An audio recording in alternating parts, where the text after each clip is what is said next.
Hello दोस्तों, आप सभी को प्रभु यीशु मसीह के नाम में जय मसीह की, परमेश्वर के नाम की स्तुति और महिमा हो। फिर से मैं आप सभी का स्वागत करता हूं हमारे एक और नए वीडियो के माध्यम से।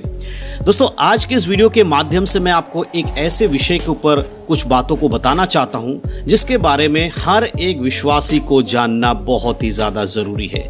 अगर आप एक ऐसे विश्वासी हैं जो कि यीशु मसीह पे विश्वास करते हैं और आप एक पवित्र जीवन जीना चाहते हैं और ख़ास करके आज के समय में झूठे भविष्यवक्ताओं के बारे में जानना चाहते हैं या उनको पहचानना चाहते हैं, तो आज का ये वीडियो आपके लिए बहुत ही लाभदायक होने वाला है।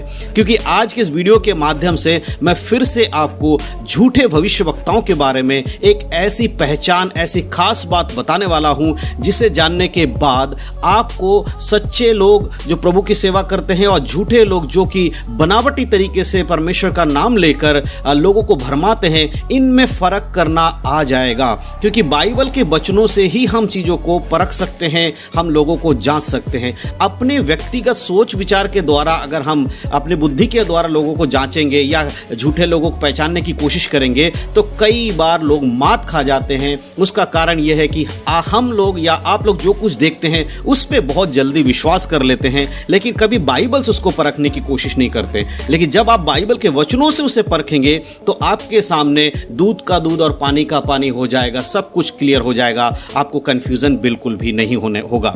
तो आज इस वीडियो के माध्यम से मैं आपको बताने वाला हूं झूठे भविष्यवक्ताओं की खास पहचान। जी हाँ दोस्तों, पिछले दिनों में जब हम इन सब बातों पे चर्चा कर रहे थे तो बहुत सारे लोग मुझे वीडियो के कमेंट में आकर सवाल लिख रहे थे। ऐसे बहुत सारे लोग थे जो ये कह रहे थे कि ब्रदर, झूठे भविष्यवक्ता के बारे में आप बोलते हैं लेकिन वो लोग भी तो परमेश्वर के सेवक हैं, फिर आप उन लोगों को ऐसा क्यों बोलते हो? वो भी तो यीशु मसीह के नाम से प्रचार कर रहे हैं, यीशु मसीह के नाम से चंगाई कर रहे हैं। इस तरह से बहुत सारे सवाल, हजारों में बहुत सारे सवाल भी थे, कमेंट्स भी थे और बहुत सारे लोग मुझे अलग अलग तरीके से गलत भाषा बोलकर भी बोल रहे थे। तो मुझे लगा कि इस पर मुझे डिटेल में आपको बताना चाहिए कि क्यों बाइबल के अनुसार उन झूठे भविष्यवक्ताओं को जानने की ज़रूरत है। क्योंकि दुनिया में बहुत कुछ हो रहा है, जो सब कुछ हो रहा है वो हर चीज़ यीशु मसीह के नाम से लोग कर जरूर रहे हैं, लेकिन क्या सच में वो यीशु के नाम से हो रहा है या सच में वो बाइबल के अनुसार है, इसे जानना बहुत ज़रूरी है। तो सबसे पहली चीज़ मैं आपको बताना चाहता हूँ, आज के समय में हमारे हिंदुस्तान में मसीहत के नाम पर बहुत सारे ऐसे लोग उठ खड़े हुए हैं जो बाइबल की शिक्षाओं को तोड़ मरोड़ कर सिखाते हैं। जी हाँ दोस्तों, देखिए मैं आपको एक बात बताना चाहता हूँ। सबसे पहले एक वचन मैं आपको देना चाहता हूँ। जब आप इस वचन को पढ़ेंगे और इस वीडियो को देखेंगे तो इस वचन को याद रखिएगा इस वीडियो को पूरा देखते समय कि इस वचन में क्या लिखा है, तभी आप सही रीति से समझ पाएंगे। तो सबसे पहले उस वचन को पढ़ लेते हैं और वचन है 2 तीमुथियुस की पत्री, उसका 4 अध्याय और इसके 3 आयत। यहाँ पर पौलुस तिमुथियुस को पत्र लिखते हुए ये कहता है, क्योंकि ऐसा समय आएगा जब लोग खरा उपदेश ना सह सकेंगे पर कानों की खुजली के कारण अपनी अभिलाषाओं के अनुसार अपने लिए बहुत से उपदेशक बटोर लेंगे। हालेलुया। यहाँ पर परमेश्वर का वचन देखिए क्या कहता है। उसके आखिरी एक और वचन 4 आयत में लिखा है, और अपने कान सत्य से फेर कर कथा कहानियों पर लगाएंगे। ये 2 वचन मैंने आपको क्यों पढ़ा है, क्योंकि इन्हीं 2 वचनों को अगर आप याद रखेंगे तभी आप ऐसे झूठे लोगों को समझ पाएंगे।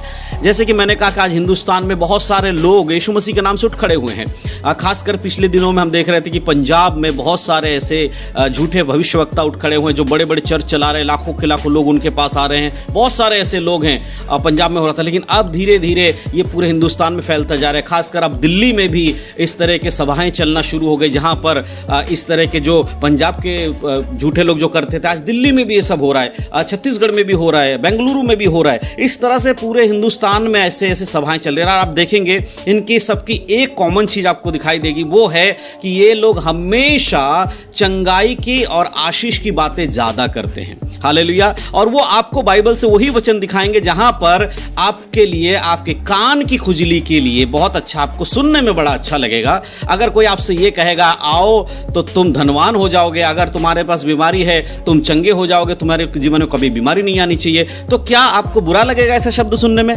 बिल्कुल बुरा नहीं लगेगा। मुझे भी बुरा नहीं लगेगा अगर कोई मुझसे कहेगा कि तुम्हारे को बीमारी है, आओ मैं तुम्हें प्रार्थना करके तुम्हें चंगा करता हूं। क्या मुझे बुरा लगेगा? नहीं लगेगा, अच्छा लगेगा। लेकिन सही मायने में क्या है कि शरीर की चंगाई हमें मिलती है तो हमें अच्छा लगता है, सिंपल सी बात है। लेकिन हमें जब हम मसीह में रह के ये बातों को सुनते हैं, एक संसारिक व्यक्ति के रूप में अगर मैं सुनूंगा तो मुझे बड़ा अच्छा लगेगा, लेकिन जब मैं मसीह के बाइबल के वचन के अनुसार आऊंगा तो बाइबल में केवल चंगाई ही नहीं लिखा गया है। यीशु मसीह ने केवल लोगों को चंगाई ही नहीं किया है, परंतु यीशु मसीह ने सबसे पहले लोगों का मन परिवर्तन के लिए कहा है, मन फिराने के लिए कहा है, पश्चाताप करने के लिए कहा है। लेकिन इन झूठे लोगों का सबसे बड़ा पहचान यही है, इनके सेवकाई में, इनके प्रचार में, इनकी बातों में अधिकतर आपको सिर्फ और सिर्फ आशीष और चंगाई की बात दिखाई देगी। और ये क्यों ऐसा कर रहे हैं? क्योंकि लोगों को उनके साथ जोड़ के रखने का यही एक तरीका है कि आप लोगों के मन के मुताबिक बात करो।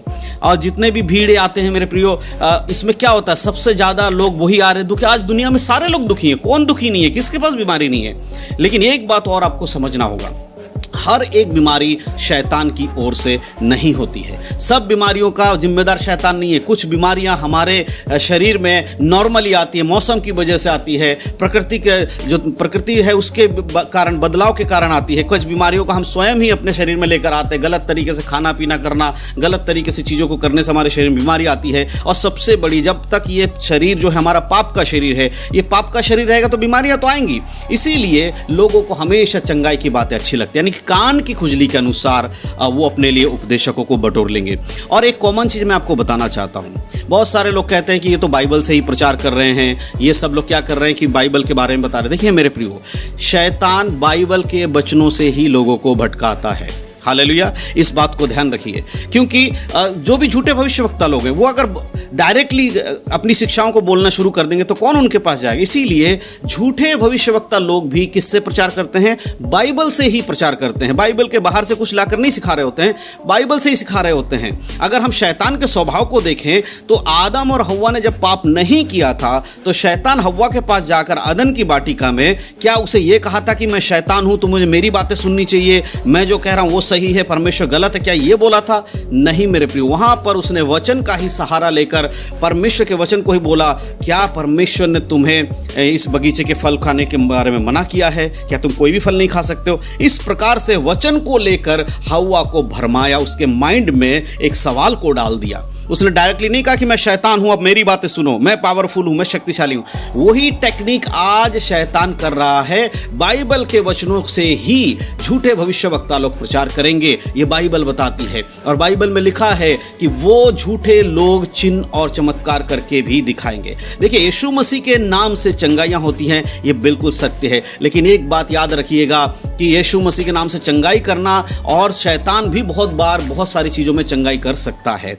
हर चीज़ में यीशु मसीह कर रहा है ये ज़रूरी नहीं है। शैतान के पास भी बहुत सारे पावर है। यहाँ पर बहुत सारे लोग मुझे, जब मैं शैतान के पावर की बात करता हूँ तो बहुत सारे लोग आके मुझसे कहते हैं शैतान हारा हुआ है, ये है वो, इस तरह की बात करते हैं। देखो, शैतान का जब हम हारा हुआ बात करते हैं तो वो यीशु मसीह ने जो उसको हराया है वो है कि इस संसार में उद्धार देकर अब मृत्यु का कोई बंधन नहीं है। जो यीशु पर विश्वास करेगा वो अनंत जीवन पाएगा, उसके बारे में बात होती है। लेकिन जिस शैतान की बात हम कर रहे हैं उसके पास जब परमेश्वर ने उसको बनाया था, लूसीफर को बनाया था, उसके अंदर ऑलरेडी बहुत सारे पावर थी और आज भी वो पावर उसके अंदर है, उसका वो इस्तेमाल करता है। शैतान का हार जाने का यह मतलब नहीं है कि उसके पास पावर्स नहीं है, उसके पास कोई काम करने की ताकत नहीं, उसके पास बहुत सारे काम करने की ताकत है। मैं ये नहीं कह रहा हूं कि वो परमेश्वर के तुल्य है, वो परमेश्वर के बराबर तो छोड़िए, परमेश्वर के अगर मैं एक बाल के बराबर की बात करूं उतना भी पावर उसके अंदर नहीं है, लेकिन मनुष्य से ज्यादा पावर उसके अंदर है। परमेश्वर के सामने शैतान की कोई वैल्यू नहीं है, कोई सामर्थ्य नहीं है। इसमें कोई सोचने वाली बात नहीं है कि शैतान परमेश्वर से शक्तिशाली है, नहीं है बिल्कुल भी।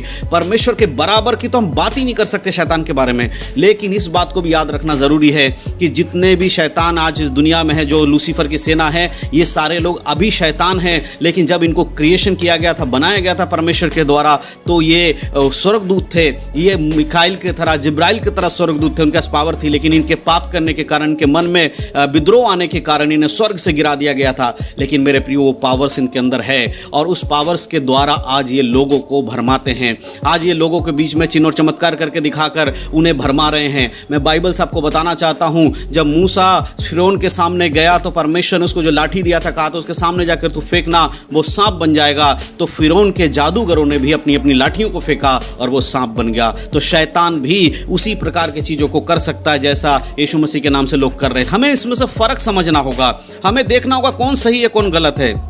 जो यीशु मसीह के द्वारा चंगा करते हैं उन लोगों के अंदर सबसे बड़ी पहचान क्या है? झूठे भविष्यवक्ताओं की खास पहचान क्या है? वो हमेशा बाइबल के अंदर से उन्हीं वचनों को आपको बताएंगे जिसमें चिन्ह और चमत्कार, आशीष, पैसे, धन, दौलत, आपके शारीरिक जरूरतें, संसार की जरूरतों के बारे में बात करेंगे। लेकिन एक सच्चा जो भविष्यवक्ता होगा, सच्चा प्रचारक होगा, वो हमेशा आपको आशीष के साथ साथ आपके जीवन को परिवर्तन करने की, आपके पापों का उजागर करने वाली बातें करेगा। आपको बार बार दिखाएगा तुम्हारे जीवन में ये पाप है, तुम्हें ये नहीं करना चाहिए था, ऐसा नहीं करना चाहिए था। इस प्रकार से जो तुम्हारी कमियों को दिखाता है वो सही मायने में प्रचारक हो सकता है। लेकिन जो हमेशा तुम्हारे कान की खुजली के अनुसार आप जो सोच रहे हैं, आपको अच्छा लगता है, वही बोलता है, सिर्फ बाइबल से उन्हीं वचनों को लेता है जिसमें आशीष चंगाई की बात है, तो आपको समझ जाना है कि ये झूठे भविष्यवक्ता लोग हैं। लेकिन सबसे बड़ी दिक्कत की बात यह है, आज मसीह लोग प्रचारकों को सुनना पसंद करते हैं, बाइबल को खोलकर पढ़ना पसंद नहीं करते। आज लोग चर्च में जाकर घंटों घंटों आराधना कर रहे, हाथ उठाकर उसको परमेश्वर को महिमा दे रहे हैं, लेकिन एक घंटा घर में बैठकर बाइबल नहीं पढ़ रहे।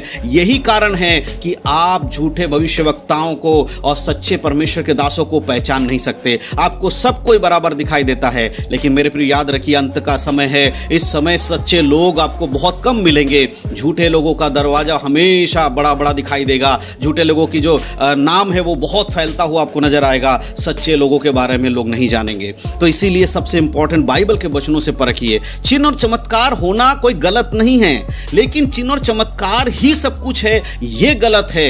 क्योंकि यीशु मसीह ने चिन्ह और चमत्कार किया, लेकिन यह नहीं कहा कि सिर्फ चिन्ह और चमत्कार करने में आया हूं, उसने कहा मैं उद्धार देने आया हूं। तो जब तक कोई आपको उद्धार की बातें नहीं बताता, तब तक आप समझ जाइए कि उसके जीवन से आपको क्या हासिल हो रहा है। मेरे प्रियो, आज ऐसे झूठे भविष्यवक्ता लोग, खास करके दिल्ली है, पंजाब है, ऐसे बड़े बड़े जगह सिटियों में आप देखो लाखों लाखों की भीड़ आ रही है और लोग वहां पर इस चीज के काम को कर चंगाई, छुटकारा, आशीष के वचन की बातें कर रहे हैं। ये सब लोग क्या कर रहे हैं? ये दुनिया के लोगों को खुश करने वाली बातें कर रहे हैं। आप सोच कर देखिए, आज यीशु मसीह के वचन का किस तरह से लोग गलत इस्तेमाल कर रहे हैं। मैं जानता हूं कि मेरे इस वीडियो को देखने के बाद आप में से बहुत सारे लोग गुस्सा होकर इसमें कमेंट करेंगे, लेकिन मैं आपसे एक ही सवाल पूछना चाहता हूं। ऑलरेडी मेरे बहुत सारे वीडियोज़ में आप लोग कमेंट करते हैं, मैं आपसे यही पूछना चाहता हूं, एक बार आप बाइबल को जरा पढ़िए, प्रार्थना करिए और परमेश्वर से पूछिएगा कि जो बातें मैंने कही है वो सही है कि गलत है। एक बार जांच कर तो देखिए कि मैं सही कह रहा हूं या गलत कह रहा हूं। ऐसे ही अपनी बुद्धि का सहारा मत लीजिए। आपके पास्टर हो सकते हैं कि जो आपके पास्टर हो सकते हैं, उनमें से भी बहुत सारे लोगों का लिस्ट में नाम होगा कि जो चिन्ह और चमत्कार करके दिखा रहे हैं। आप एक क्षण के लिए अपने पास्टर को थोड़ा अपने दिमाग से अलग हटाइए, बाइबल के वचन से देखिए क्या सच में आपके पास्टर जो कर रहे हैं वो बाइबल के अनुसार है या नहीं है। उसके बाद आप कमेंट करिए। ऐसे ही अपने मेरे पास्टर के बारे में आप कैसे बोल सकते हो, बोलकर आकर सीधे आप लिख देते हैं कि तुम्हें पता नहीं है, ये नहीं है। भाई, मैं बाइबल से बात करता हूँ, आप भी मुझे बाइबल से बात करके दिए। आप अपने तर्क मत दीजिए आपके बुद्धि के अनुसार, बाइबल से बताइए कि बाइबल में क्या ये सही है, आप साबित करिए। इसीलिए ज़रूरी है कि आप बाइबल को पढ़िए मेरे प्रियो। तो मैं विश्वास करता हूँ कि आप समझ पाए हैं। आज जो झूठे भविष्यवक्ता लोग हैं उनको पहचानने का सबसे आसान तरीका यही है कि वो बाइबल से तो बात करते हैं, लेकिन हमेशा आशीष, धन, दौलत की बात करेंगे, ज़्यादातर उसी की बात करेंगे। लेकिन पूरे बाइबल में चाहे पुराने नियम के भविष्यवक्ता लोग हो, नए नियम के भविष्यवक्ता लोग हो, पौलुस हो, पतरस हो, या जितने भी यीशु मसीह के चेले थे, प्रेरित लोग हैं, आप देखिए वो आशीष की बातों के साथ साथ सबसे ज़्यादा उन्होंने जिस बात पे फोकस किया है वो है आपके जीवन का बदलाव। आपके पाप से, आपके शरीर में जो पाप है, आपके मन में जो पाप है, आपके आत्मा के अंदर जो पाप है, उससे आपको निकलने के लिए बातें कही। हमेशा आपको बुरे चीज़ों से दूर रहने की बातें ज़्यादा कही। जितने भी पौलुस की पत्रियाँ हैं सब में कलीसिया की कमियों के बारे में बात किया गया है। लेकिन आज के समय में जो ये पास्टर्स हैं, ये विश्वास जो अपने आप को भविष्यवक्ता कहते हैं, ये सारे लोग सिर्फ यही बात करेंगे, तुम यीशु मसीह पे विश्वास करो तो कभी बीमार नहीं पड़ोगे, तुम यीशु पे विश्वास करो तो शैतान तुमसे दूर रहेगा। ये सत्य है मेरे प्रियो, लेकिन यही सब कुछ है ऐसा नहीं है। हमारा आत्मिक जीवन बचाना हमारा काम है। परमेश्वर ने हमें इसीलिए बाइबल दिया। तो बाइबल को ज़्यादा पढ़े, तभी आप ऐसे झूठे भविष्यवक्ताओं को पहचान पाएंगे। परमेश्वर आप सबको आशीष दे। यीशु मसीह के नाम में सबको जय मसीह की। God bless you.